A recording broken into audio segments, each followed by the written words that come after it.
반가. 안녕하세요. 공인중개사법 기출타파 공기파 박용덕입니다. 33회 2022년 시험 대비 해설 강의 하도록 하겠습니다. 15회 22번입니다. 중개보수에 관한 설명으로 틀린 것입니다. 중개보수가 시험에 두 문제 정도 출제되죠.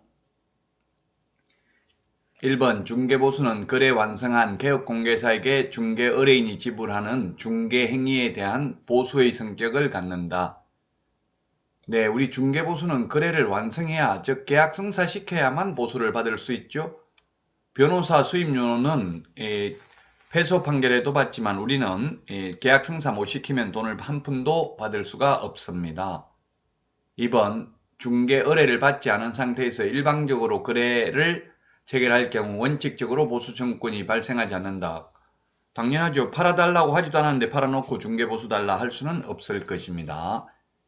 자, 그 다음에 3번 보수 부담에 관해 별도로 약정하지 아니하면 쌍방이 각각 부담합니다. 우리나라는 쌍방이 각각 부담합니다.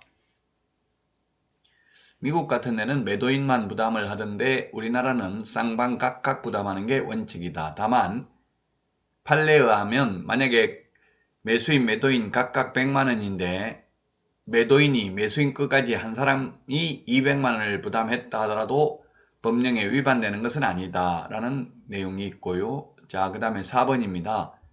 자격이 없는 자가 무등록 중개업자죠. 중개사무소 개설 등록을 하지 아니한 채 중개업을 하면서, 즉 무등록 중개업자입니다. 한마디로 말하면 보수약정 유효하다 했는데 무등록 중개업자와 체결한 보수약정은 무효입니다. 즉 무등록 중개업자는 보수를 받을 수 없다는 이야기입니다.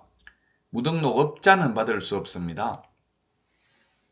업자가 아니라, 업이라는 것은 직업적으로 하는 거죠. 업자가 아니라 무자격자라 하더라도 우연한 기회에 한두 번 중개를 하고 보수를 받기로 했다면 사회통념상 과다하지 않는 보수는 받아도 됩니다. 그러나 무등록업자의 보수 청구권은 인정되지 않습니다. 5번에 개업공개사가 거래계약서를 작성하지 못했다 하더라도 계약 체결에 있어서 중개행위가 거래 성립에 결정적인 기여를 하였다는 사실을 인정할 수 있다면 중개보수 청구가 가능합니다. 예, 그렇죠. 몰래 개업공개사가 소개시켰는데 몰래 의뢰인들끼리 모여서 계약서를 작성했다 하더라도 계약 성립에 결정적 기여를 했다면 보수받을 수 있습니다. 4번이 정답이고요. 다음은 23번 문제 보도록 하겠습니다. 23번 문제.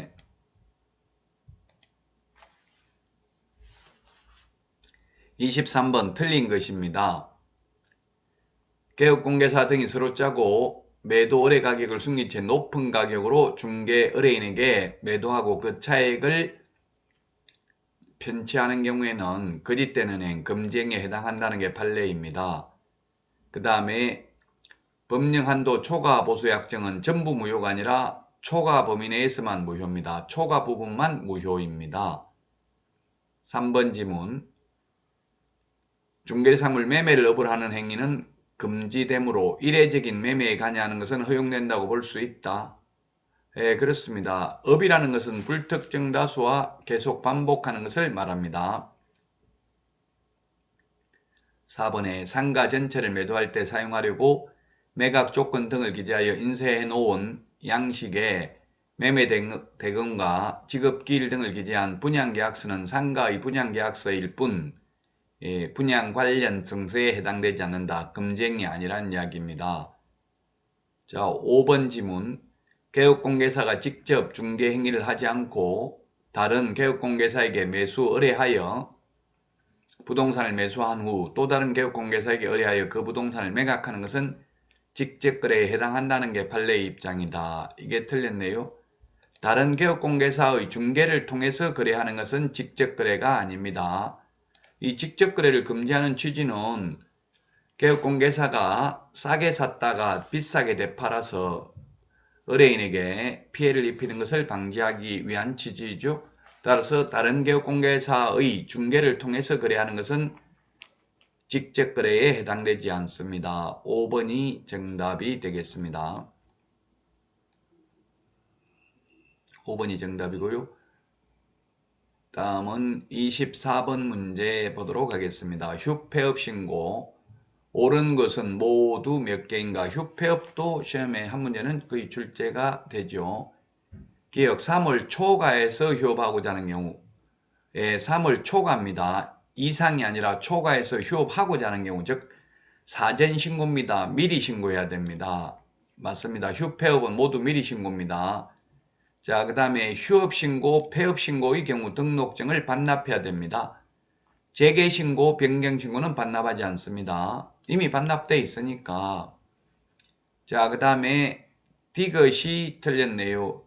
휴업신고, 지체 없이 등록증 반납해야 된다 했는데 휴업 6개월 휴업하는데 등록증 반납해야 된다가 아니라 간판 철거해야 된다 했는데 간판 철거는 6개월 휴업하는 경우는 간판 철거할 의무가 없습니다.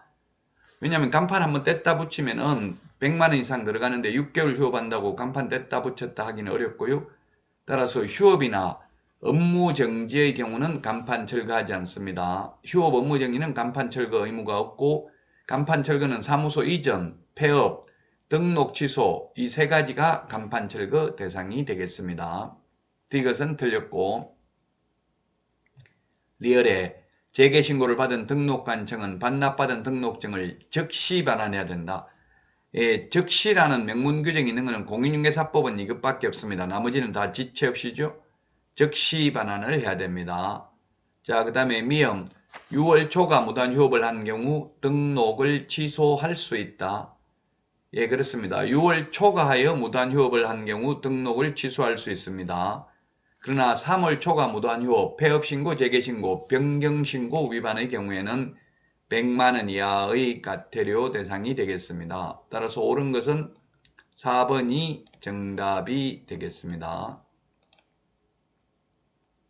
네, 간판 철거해야 되는 거 세 가지라고 했죠. 사무소 이전, 폐업, 등록 취소 3개는 지체 없이 간판을 철거해야 됩니다. 여러분 수고하셨습니다. 다음 시간에 찾아뵙겠습니다. 안녕히 계십시오. 안녕.